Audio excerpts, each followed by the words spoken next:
From Hollywood, it's time now for Edmund O'Brien as... Johnny Dollar? I received a message you called. This is Roy Underwood. Oh, yes, Mr. Underwood. I've been hired by the Plymouth Insurance Company to look into the jewelry you reported stolen. That's what the message said. I wondered when I could see you, find out if you have any idea who stole it. I'll be in my apartment for the rest of the night, and I'll tell you everything you need to know. I know who stole it, and I think I know where you can find her. Ah, you make it sound very simple, Mr. Underwood. I'll see you after dinner. Say 8:30.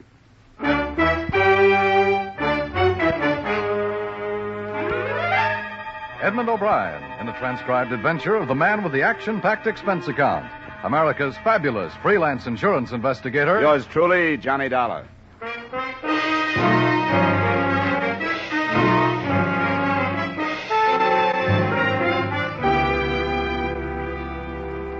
Expense account submitted by Special Investigator Johnny Dollar to Home Office, Plymouth Insurance Company, Hartford, Connecticut. The following is an accounting of expenditures during my investigation of the Virginia Towne matter. Expense account item 1, $20, transportation and incidentals between Hartford and the Hotel Bentley, New York City. I contacted the policyholder, Roy Underwood, and at 8:45 that first night I arrived at the 63rd Street apartment. The meeting was not in private. We can go in the study. Well, maybe I shouldn't have interrupted you tonight, huh? Oh, won't take long. I'll be right back. A little business. But what am I going to do with him? He just sits there with that character and ignores me. Oh, sure, Ellie, sure. I'll talk to you about it in a minute. Now, excuse me. Just sits there. I hope you'll pardon my not introducing her to you. I will. Gets a little out of hand sometimes. Here. There's whiskey on the table if you want it. No, thanks. This jewelry you reported stolen. I have a description. Will you look at it? Tell me if it's right. Yeah? Yes, this is correct. They were stolen by a woman named Virginia Towne. You're sure of that? Oh, yes, I'm sure of it. She was here at a party, very much like this one. I saw her leave with them. You didn't try to stop her? Of course I did. It's not my responsibility to place a thief under arrest. Did you notify the police? No, I was going to, but I thought better of it next morning. I wanted to give her a chance to think twice, too. If she'll bring him back, I won't swear out a complaint. The pieces are all women's jewelry. 2 bracelets and 3 rings. Yes, I buy odd pieces when I can, at a reasonable price. How did she manage to get hold of them? They were in my dresser drawer. She put them on. I told her to take them off. She refused and left. Uh-huh. You mentioned on the phone that you thought you knew where I could find this Virginia Towne. Well, I'm not sure, you understand. I tried to phone her at her apartment, but she'd moved out.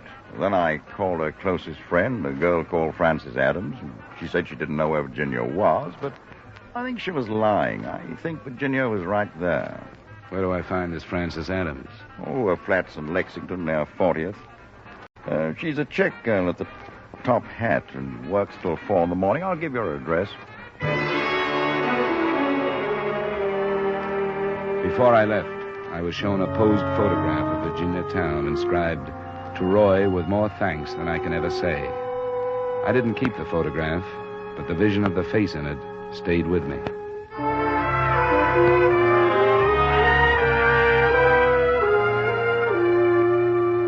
On Roy Underwood's hunch where Virginia Towne might be, I cabbed to the address of a friend on Lexington.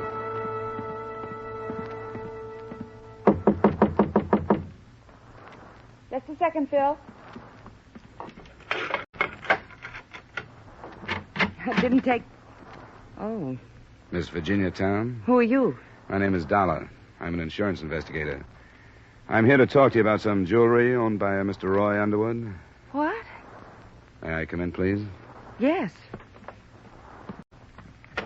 Roy sent you here? I'm working for the insurance company. Roy said he thought you might be found here. And he said the jewelry was his. That's right. He said you stole it. But that's not true. He gave it to me. One of the bracelets for Christmas last year, the other for my birthday, and the rings at other times. You have proof of that? Proof? He knows he gave them to me. I said proof. My instinct was that something like this might be the case. But the people who hired me can't consider the personal angles. I should have expected something like this. Underwood has proof of ownership. He insured the pieces to himself, and he undoubtedly has bills of sale. You'll have to give it all back, or he'll go to the police. I can't give it all back. I sold one of the bracelets. Well, you can buy it again. No, can't I you? couldn't possibly. I sold it at a low price because I didn't have any money and I had to live. You must have friends. Can't you borrow enough to get it back? I have friends, but they're the ones I had before I met Roy. One's a hat check girl like I was, another's a cab driver. That's who I thought was at the door when you knocked. They aren't the kind of people who can scrape up $1,500 at the drop of a hat. Is that what you need? At least that. Not much of a market for things like that bracelet. I had to take a cut price. That or wait months for a buyer. But I had a right to sell it. It was mine. I didn't steal it. He said you did. He said you took it and the rest of the stuff out of his dresser drawer. That's not true. There was a party going on? Yes. Did you go into his room? Yes, to tell him that I didn't want to see him anymore. He laughed at me and said I'd come back to him any time he wanted me to. I guess this is what he meant. If you were in there alone with him, it's his word against yours. As I said, he has proof of ownership. I'm afraid you're really in trouble. Unless I crawl back. That'll be Phil. Just a second, Phil. I don't know how he's going to take the news. There's nothing to do but tell him. Phil's last name was Kelly, and it matched his appearance. He was over 40, red hair beginning to gray. As he listened, his heavy, freckled hands started to clench and unclench, and the look in his eyes convinced me more than her words that Virginia Towne was telling the truth. The rest of the story came out. Underwood had gotten her into a few chorus lines after he talked her out of a job in a nightclub. Not because she had any outstanding talent except beauty, but because of his influence. When he stopped using that to her advantage, there was no more work. I borrowed money from him till I finally got it through my empty head that the farther in debt I got, the more he enjoyed it. So I stopped it the only way I knew how. I told him it was finished, and it was. And she's no thief. She sold only what was hers. She didn't steal them gewgaws. It's not what I think, Kelly. It's what the police can pile up in the way of evidence. Well, then the truth of it is I sold the bracelet. I stole it from her. I stole it from her, and that's why she can't give it back. Tell him that and see what he can pile up against me. Now, wait a minute, Kelly. Phil, now you're being ridiculous. No, I'm not. There's no reason to bother Mr. Dollar with all this. It's his job to return the jewelry if he can, and that's all. But you're not going to see Virginia arrested because of the personal feelings of this scum now, are you? No, I'm not, if I can help it. Well, that's better. What are you going to do, Mr. Dollar? Well, I'm going to give you some time to try to raise some money. I'm overstepping my bounds, but I think you deserve a break. I'll stall Underwood for 2 days. Tell him I haven't found you. That's tomorrow and the next day. That's the best I can do. That'll be time enough. And I'll deliver his blasted gewgaws myself, with a slug in the teeth to boot. I don't know how to thank you, Mr. Dollar. Forget it. I'll check back with you tomorrow.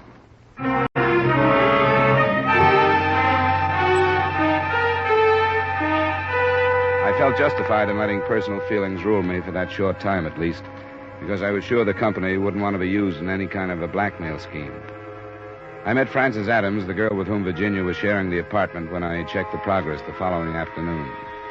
When I went back that evening, a couple of $100 had come in, and Kelly was out trying to raise more. I stayed there alone with Virginia, waiting for him to come back. And I caught myself thinking less about my part of it, and more about the way she was facing what could be in her future. She was uncomplaining and almost naively brave about accepting the possible results of the mistake she had made. I returned to my hotel and called Underwood. I knew I was on thin ice when I stalled him one more day, but it had to end that third night when she calmly gave me the latest development. We couldn't buy the bracelet if we had $5,000, Johnny. I don't get it. It's been cut up. Even one of the larger diamonds has been cut. When did this come out? This afternoon, about 4. Why didn't you call me then? Because I didn't want anybody else to be here when I told you about it. Well, that doesn't seem to make my next move any easier. I'll have to go to Underwood tomorrow morning. I know you will. That's why I wanted to tell you this way. Because the next time I see you, you won't be my friend. You'll be just another man with some evidence. I've grown used to you as a friend, Johnny. I'm sorry it had to happen this way. No matter how it happened, I'm glad it did. You think we could forget all of it? I wish you'd take me someplace. We can try. Where do you want to go? Any place. Just have a couple of drinks. I don't care. I just want to go someplace with you. Come on, get up. Sure. Hey. What, Johnny?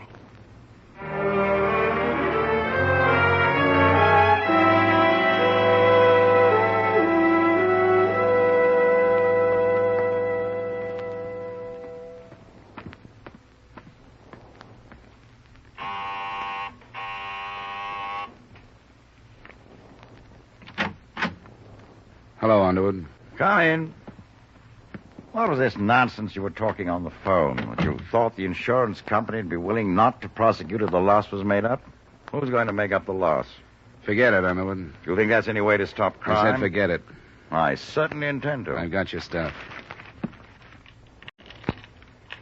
I was willing to show some leniency if everything was returned, but I'd be a The fool. missing piece is listed as worth $2,400. If you'll sign this claim, I'll turn it into the company. Here's my pen. Thank you. Can't afford to be taken advantage of by every beautiful young thing that happens along. Here you are. Thanks. I want to thank you for what you've done. It's nothing but a job, Underwood. Nothing but a job.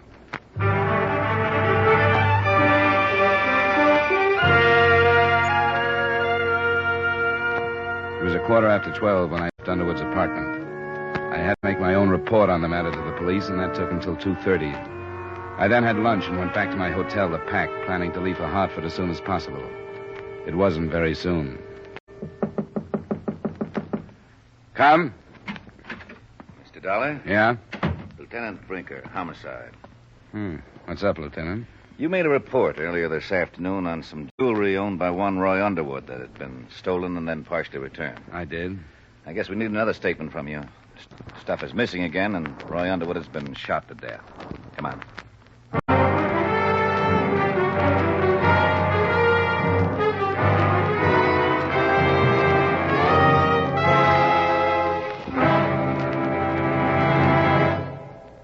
We will return you to the second act of yours truly, Johnny Dollar, in just a moment. Gay, tuneful, funny, and laden with loot. It's the hour-long Sing It Again, which comes to you every Saturday on most of these same CBS stations. Jan Murray makes for the laughs and buzzes listeners from coast to coast, asking the solution to the Phantom Voice mystery, offering $1,000 in cash, if you get it right. Be listening for Jan Murray and Sing It Again later tonight on CBS. Now with our star, Edmund O'Brien, we return you to the second act of yours truly, Johnny Dollar.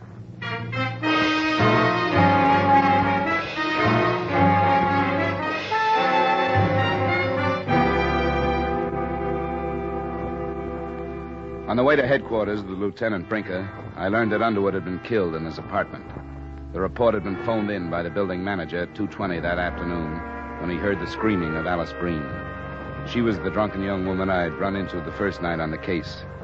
She was being held as a material witness. In spite of the fact that the jewelry was again missing, the police took a dim view of her story that she'd entered the apartment and found Underwood dead. As far as I was concerned, there were a number of things I wish I hadn't done and a number of things I wish I hadn't said in my first report to the police. Now, you stated that after 3 days of searching, you found the suspect in the original theft this morning, recovered the stolen property, minus one item, and returned it to the owner. Do you think that between the time you found this Virginia town and started back to Underwood's apartment, somebody could have learned about the jewelry and followed you? I'm not sure. If somebody knew about it and planned to steal it, I don't know why they didn't steal it from the town girl. According to your report, this Virginia town told you she considered the property in question to be a series of gifts. That's what she said. If that were true, do you think she would have conspired to armed robbery to regain it? I don't know. Why are you working these possibilities over, Lieutenant? I'm trying to eliminate them as possibilities. This Alice Breen, we know she was involved with Underwood. We're told he was pretty ruthless in getting rid of women he was through with. Motive of passion would be easier to work with. I haven't heard a whole statement. She hasn't made a decent one. But what she told the manager doesn't jibe with what she told us. Lieutenant, I can recheck the town girl's statements and maybe get something if you'll let me do it alone. Why should we do that? Well, you don't have to, but she knows my sympathies are with her. I think she was getting a bad deal from Underwood, and she knows I think so. You've got a good record here in New York, Dollar. You think you might do better alone? I guess I can take a chance on you. You've got quite a bit at stake yourself, haven't you? What do you mean by that? I sent some men to Virginia Town's place. She wasn't there, but the girl she lives with was. What she told my men makes it sound like you found her before you said you did. You can still take a chance on me, Lieutenant. I hope so, Dollar.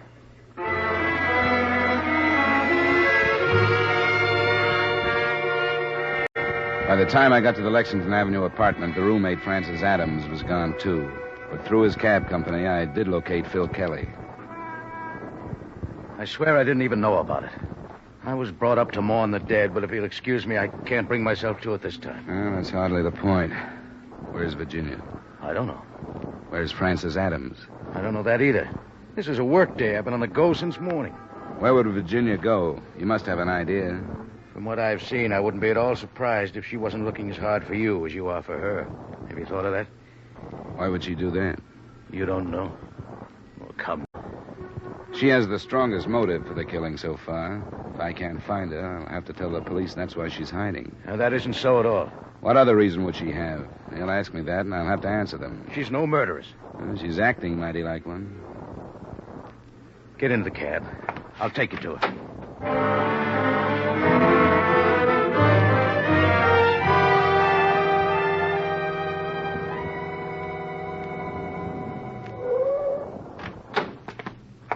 That's the door there. I won't go in with you if you don't mind.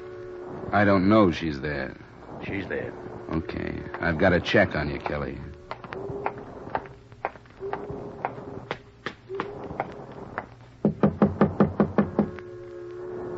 Who is it, Phil? It's Dollar.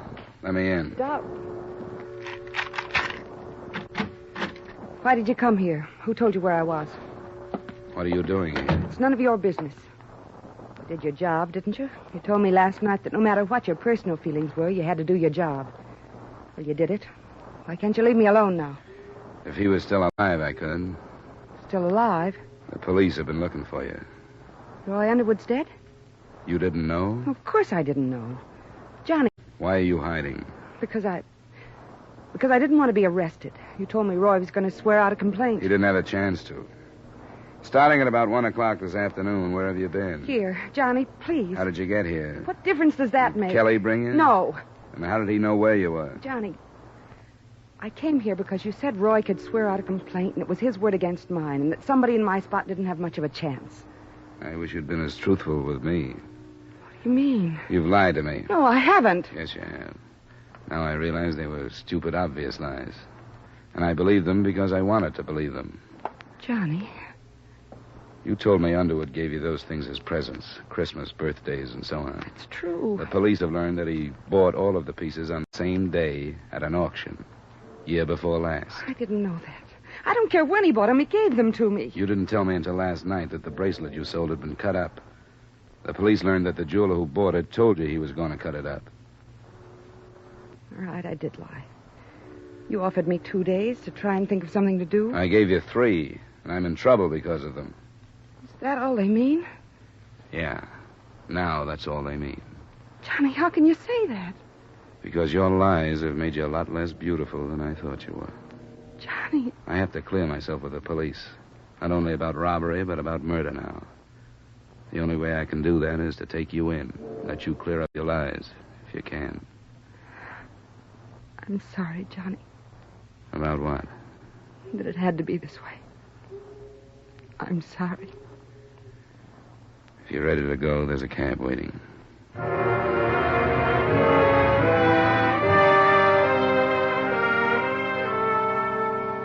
It was a silent trip to police headquarters in Kelly's taxi, and Lieutenant Brinker allowed me the privilege of being present while he questioned Virginia for 2 hours. When it was finished, Alice Breen, the material witness, was released, and I walked out of the building into a murky New York evening. Mr. Dollar. You still here, Kelly? Where else would I be? You want to drive me back to my hotel? Sure, get in. When's she coming out? I don't think she is, Kelly. Why not? Well, they're building up quite a case against her. What about? Not killing that scum. Yeah. She didn't do it, and you know it. I don't know, Kelly. Well, I do. I know where she came from, and I know what she is. She had nothing for so long that when that Underwood gave her his line and made his rotten promises, she thought it was heaven opening up to her. I know, because she told me so. With her eyes shining. Can't you see you've just exposed her motive? She had nothing when he found her, and he was going to send her back with less. A prison term. She didn't kill him. Why do you keep saying that, Kelly? Because I killed him. The motive you've given her was mine. Do you think I'd stand by and let him send her to prison? Do you think I'd do that? Knowing her since she was a baby? and a mother and father before. Kelly, do you know where the jewelry is? Yes, I know. Where is it? I'll tell you in good time. I want you to take me in there now. The police have the jewelry, Kelly. You're lying to me. She told them where she'd taken it after she killed him, and they found it there. Maybe I'd better get another cab, huh?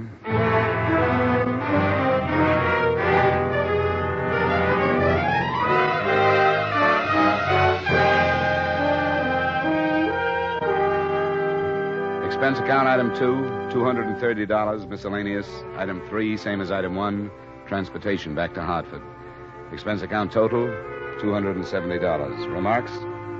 Please make the check payable to Charles Hagan, attorney for the defense in the case of the People versus Virginia Towne. Yours truly, Johnny Dollar.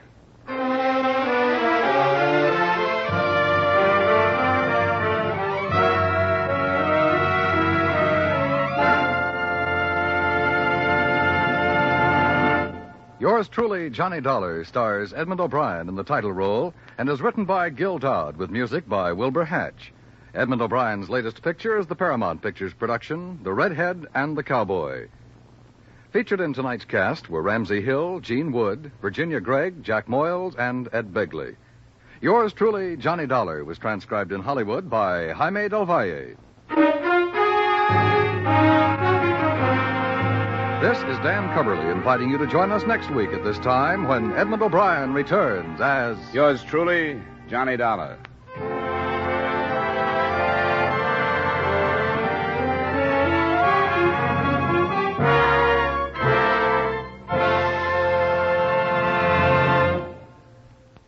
If words alone could stem the tide of rampaging communism, it'd be fine, for talk is cheap. But no amount of sidewalk gossip, intellectual discussion, or silver-tongued oratory has any effect on the ever-surging threat of red aggression. But there are things a communist does respect. He respects atom bombs. He respects wide-winged, globe-circling bombers. He respects steel-girded ships of the line. He respects well-conditioned, well-equipped fighting men. Yes, this makes sense to him. So, let's make him respect us by providing these things in great numbers. To do this takes money, and we can help provide that money by buying United States defense bonds. The month of May has been proclaimed Defense Bond Month, and every American citizen is being asked to get on the bond wagon. Sign up for the regular purchase of bonds at your bank or place of employment. If you're already doing that, try to buy an extra bond. This has to be, for remember, only talk is cheap. Just 10 years ago this month, our government started the sale of savings bonds. A few short months later, these same bonds were known as war bonds. Today, with the world suspended in a state of raw nerve existence, we are asked to buy defense bonds. Let's buy them all we can and now. Help provide the weapons of defense and security so that in a few short months they will still be known as defense bonds, not war bonds.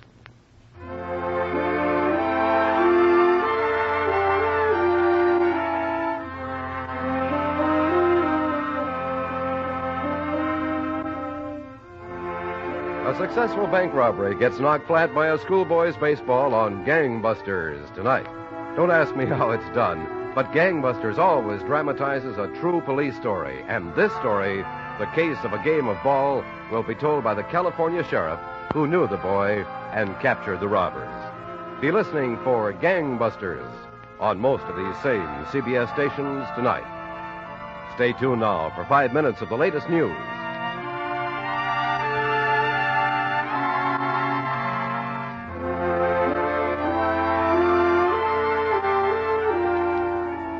This is CBS, where you laugh at Jack Benny every Sunday night, the Columbia Broadcasting System.